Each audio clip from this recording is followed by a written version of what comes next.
बिस्मिल्लाहिर्रहमानिर्रहीम। अस्सलाम वालेकुम। आज 24 नवंबर बरोज़ जुम्मा हम बात करेंगे पाकिस्तान तहरीक इंसाफ के चेयरमैन इमरान खान और बुशरा बेगम के ख़िलाफ़ दौरान इद्दत निकाह का जो केस था, जो गैर शरई निकाह केस था, जिस पर बाकायदा तौर पर जो प्रोसिक्यूटर हैं, स्पेशल प्रोसिक्यूटर हैं मुख्तलिफ़ मुकदमात में, रिजवान अब्बासी, उनको हायर किया गया था। इसमें मुफ्ती हनीफ़ और उनके साथ जो IPP के रहनुमा भी हैं और सेक्रेटरी हैं जहांगीर खान तरीन के, उन्होंने भी जाके स्टेटमेंट दी थी कि जी मैं मौका पे मौजूद था और ये सारे जो गैर शरई निकाह और पिरखावर मानिका का जो इंटरव्यू आया, उन सारी चीज़ों को मद्देनज़र रख के ये केस बड़ी तेज़ी के साथ चला रहे थे।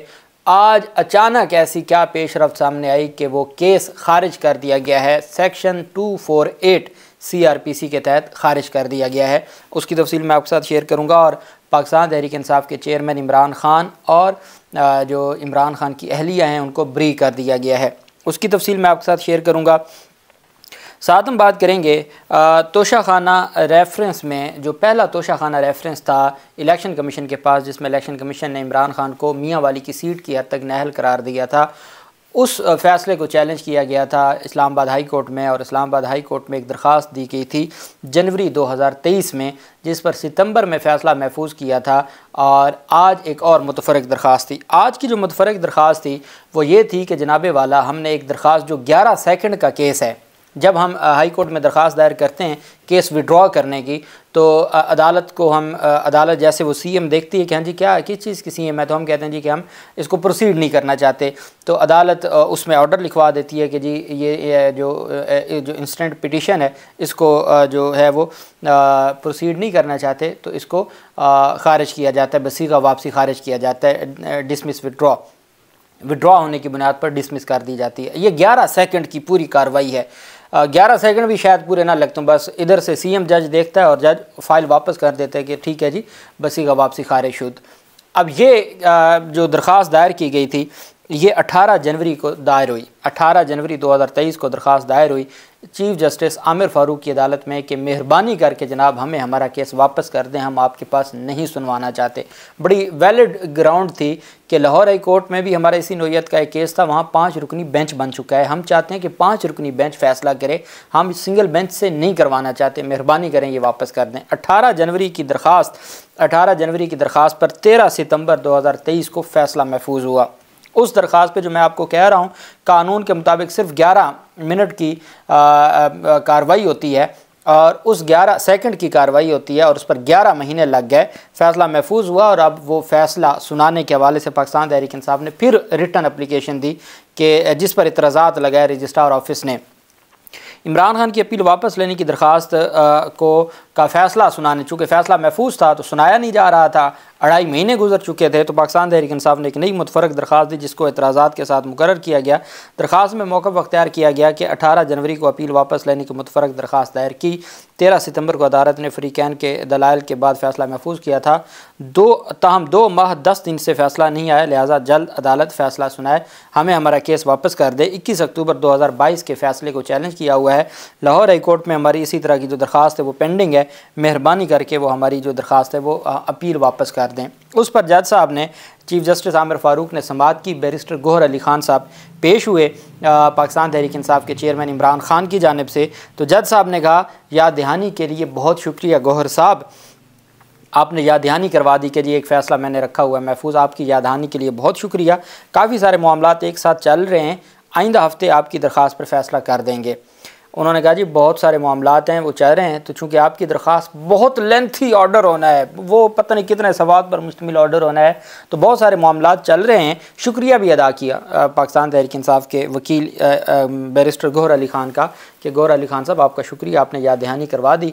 बहुत सारे मामलात चल रहे हैं और ऑनरेबल जो चीफ़ जस्टिस हैं वो मसरूफ़ हैं, तो अगले हफ़्ते इंशाअल्लाह, अगले हफ़्ते की भी कोई तारीख़ अभी नहीं दी, अगले हफ़्ते से मुराद अगला जुम्मा भी हो सकता है कि अगले हफ़्ते आपकी दरख्वास्त पर फ़ैसला सुना देंगे जो महफूज फ़ैसला है। 13 सितंबर को ही इलेक्शन कमीशन ने पाकिस्तान तहरीक इंसाफ के इंट्रा पार्टी इलेक्शन के हवाले से फ़ैसला महफूज किया था, उन्होंने कल सुना दिया 2 माह और 9 दिन के बाद। मैंने आपको कहा ना कि बड़ी मुशाबहत है ऑनरेबल जो इस्लामाबाद हाई कोर्ट के चीफ़ जस्टिस आमिर फ़ारूक साहब की अदालत में और सिकंदर सुल्तान राजा के इलेक्शन कमीशन में। दूसरी तरफ अहम डेवलपमेंट सामने आई और वो है पाकिस्तान तहरीक इंसाफ के चेयरमैन इमरान खान और बुशरा बेगम के ख़िलाफ़ एक केस था, मोहम्मद हनीफ वर्सेस इमरान खान एटसेट्रा। ये वो केस था, ये प्राइवेट कंप्लेंट थी, ये इस्तग़ासा था जिसमें ये कहा गया था कि इमरान खान और बुशरा बेगम ने दौरान इद्दत निकाह किया है और दौरान इद्दत निकाह की कोई कानूनी हैसियत नहीं होती और शरई तौर पर यह दुरुस्त नहीं है। इस वजह से इनके ख़िलाफ़ कार्रवाई की जाए और इनके निकाह को भी बातिल करार दिया जाए, चूँकि ये निकाह नहीं है। अब ये पहले दरख्वास्त इस इस्तग़ासा को नाक़ाबिल समाअत करार दिया। इस इस्तग़ासा को नाक़ाबिल समाअत करार देने के बाद उन्होंने अपील की। अपील में केस रिमांड हो गया। रिमांड में इमरान खान को नोटिस हो गया। इमरान खान और बुशरा बेगम ने पेश हुए और पेश होके साथ ही उन्होंने बरीयत की दरख्वास्तें दे दी। शेर अफजल मरवत साहब पाकिस्तान तहरीक इंसाफ के चेयरमैन के वकील हैं और उनकी जानिब से दलाइल दिए गए थे। रिजवान अब्बासी बार बार अदालत में टाइम ले रहे थे। अब ये है प्राइवेट कंप्लेंट, ये प्राइवेट इस्तग़ासा है, ये कोई सरकारी केस नहीं था।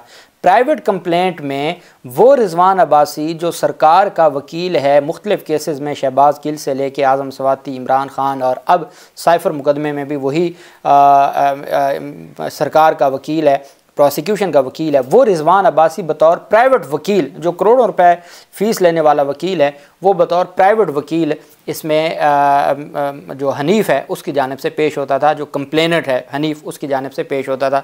इसमें जो मुफ्ती जिसने निकाह पढ़ाया था, आपको याद होगा कि उनके बारे में ये भी आया था कि वो उम्रा छोड़ के वापस आए थे और उन्होंने आके स्टेटमेंट दी थी और फिर उसके बाद जो IPP के हैं उन्होंने भी स्टेटमेंट दी और वो स्टेटमेंट देने के बाद पाकिस्तान तहरीक इंसाफ के चेयरमैन और बुशरा बेगम को बुलाया गया था और उसमें फिर बरीयत की दरख्वास्तें थीं। बरीयत की दरख्वास्तों पे ये बार बार रिजवान अब्बासी साहब मामले को लटका रहे थे और मामला लंबा किया जा रहा था। आज एक ऐसी डेवलपमेंट आई, ये बेसिकली कल 23/11/2022 की ये ऑर्डर है। कल दरख्वास्त दी थी, ऑर्डर आज जारी हुआ है। कल किसी मीडिया को किसी को नहीं पता था कि ऐसी कोई दरख्वास्त आई है। ये आज Fawad Haider advocate on along with complainant Mohammad Hanif son of Mohammad Ayub, अदालत कहती है, जज हैं जी मिस्टर कुदरतुल्ला, सीनियर सिविल जज 2 जुडिशल ईस्ट इस्लामाबाद, उनकी अदालत में मोहम्मद हनीफ वर्सेस इमरान खान एटसेट्रा ये केस था। ऑर्डर है जी 23/11/2023 का। फवाद हैदर वकील और वो कंप्लेनर जो मुस्तगीस है मोहम्मद हनीफ, वो ज़ाती हैसियत में अदालत में पेश हुए। अदालत लिखती है कि the learned counsel for complainant moved an application for fixation of early date of hearing in private complaint title, कि जी दरख्वास्त दायर की कि जो 25/11 को लगा हुआ है ये जो प्राइवेट कंप्लेंट है इसको जल्द समाअत के लिए मुकर्रर किया जाए।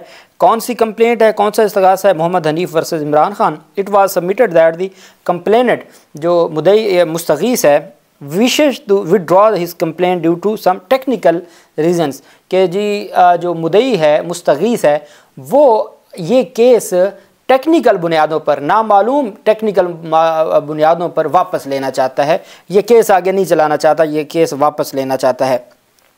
Therefore the case file may be and fix for today, कि आज इस दरख्वास्त को बुलाया, आज इस केस को तलब किया जाए फाइल को और आज ही इस केस को समाअत के लिए मुकर्रर करके आज ही विड्रॉ कर दिया जाए। On the request of learned counsel for complainant, the case file which was fixed for 25/11/2023 was summoned and fixed for today. उसको तलब किया गया, फ़ाइल बुलाई गई और फाइल को फिक्स किया गया। The complainant recorded his statement before the court regarding withdrawal of complaint title above, कि जी जो मुदई था मुस्तगीस कंप्लेनेंट ने अपनी स्टेटमेंट रिकॉर्ड करवा दी कि वो इस केस को नहीं चलाना चाहते, वो इस केस को वापस लेना चाहते हैं। अब आगे अदालत का ऑर्डर। अब मैंने आपको बताया है कि जब आपने केस वापस लेना हो ना तो इतनी सी देर लगती है। ये एक ही दिन में जुडिशल मजिस्ट्रेट ने केस वापस कर दिया, लेकिन आमिर फ़ारूक साहब ने 17 जनवरी से 24 नवंबर आ गया, आज तक वो केस वापस नहीं किया। अच्छा, keeping in view the statement of complainant, the permission for withdrawal of the complaint is granted with in the meaning of section 248 CRPC, कि 248 CRPC के तहत जो उनकी दरख्वास्त है जो कंप्लेंट वापस लेने की उसको मंजूर किया जाता है। This complaint stands dismissed as withdrawn, ये कंप्लेंट बसीगा वापसी खारिज शुद्ध समझी जाए। डिसमिस एज विदड्रॉन, केस को खारिज किया जाता है विदड्रॉ करने की बुनियाद पर। File be consign to record room after due compliance and compilation, कि जी फाइल को रिकॉर्ड रूम में भेजा जाता है। अब सेक्शन 248 का जो हवाला दिया कि keeping in view the statement of complainant the permission for withdrawal of the complaint is granted with in the meaning of section 248 CRPC। ये क्या है? अब मैं आपको सेक्शन 48 पढ़ के सुना देता हूँ, चूँकि कुछ लोग ये कह रहे हैं कि जी इसमें एक अहम डेवलपमेंट हो सकती है कि खावर मानेगा केस फाइल करें। पहली बात तो ये वो केस नहीं फाइल कर सकते। दूसरी बात कि ये कोई सिविल केस नहीं है कि एक दफ़ा वापस हुआ, विड्रॉ हुआ तो with the permission of filing fresh suit तो आप नया दावा दायर कर सकते हैं। नहीं, सेक्शन 248 कहता है withdrawal of complaint if a complainant at any time before a final order is passed in any case under this chapter satisfies the magistrate that there are sufficient grounds for permitting him to withdraw his complaint the magistrate may permit him to withdraw the same. तो magistrate उसको इजाज़त दे सकता है। And shall thereupon acquit the accused, तो साथ ही वो जो मुल्ज़िम है उसको ब्री कर देता है। ये अक्यूटल का वर्ड इसमें इस्तेमाल किया गया। And shall thereupon acquit the accused, कि वो अक्यूज को अक्यूटल हो जाएगी, उसकी ब्रियत हो जाएगी। जब 248 के तहत परमिशन दी जाती है किसी को कि आपने इस केस को विड्रॉ करना चाहते हैं तो ठीक है आप विड्रॉ कर लें, तो इससे मुराद ये होगा कि मुल्ज़िम को ब्री कर दिया गया। जब कोई ब्री हो जाए तो डबल प्रोसिक्यूशन नहीं हो सकती। एक वकूआ में कोई एक दफ़ा ब्री हो जाए तो दोबारा उसके खिलाफ केस नहीं चल सकता, भले कोई मुद्दई आ जाए। एक कॉज ऑफ एक्शन पे, एक अक्रेंस पे, ये ऐसे ही है कि जी कत्ल का एक केस है, कत्ल के केस में मुकदमा किसी के खिलाफ दायर हुआ, वो मुकदमा वापस हो गया, मुकदमा ख़त्म हो गया, यहाँ मुकदमा ख़त्म हो गया है, तो उसके बाद कोई दूसरा बंदा जाके कहे जी कि नहीं जो कत्ल का मुकदमा है वो मैं इसमें मुद्दई बनना चाहता हूँ, तो जब एक दफ़ा कोई ब्री हो गया तो ब्री हो गया। उसमें बहुत सारी बाज़ मुद्दई फौत हो जाता है, नया मुद्दई बन सकता है। उस FIR में तो मुद्दई चेंज हो सकता है, मुकदमे में मुद्दई चेंज हो सकता है, वो अपनी स्टेटमेंट दे सकता है। अगर खावर मानेगा, इनको लगता था कि बहुत स्ट्रॉन्ग कोई विटनेस है, तो ये इसी कंप्लेंट में उसको बतौर गवाह ला सकते थे। इनको पता था कि जिस दिन बरीयत का रिजवान अब्बासी ने बहस कर दी, PTI की बहस पहले हो चुकी है, उसी तारीख पर जज को हर सूरत ये मुकदमा खारिज करना पड़ जाएगा।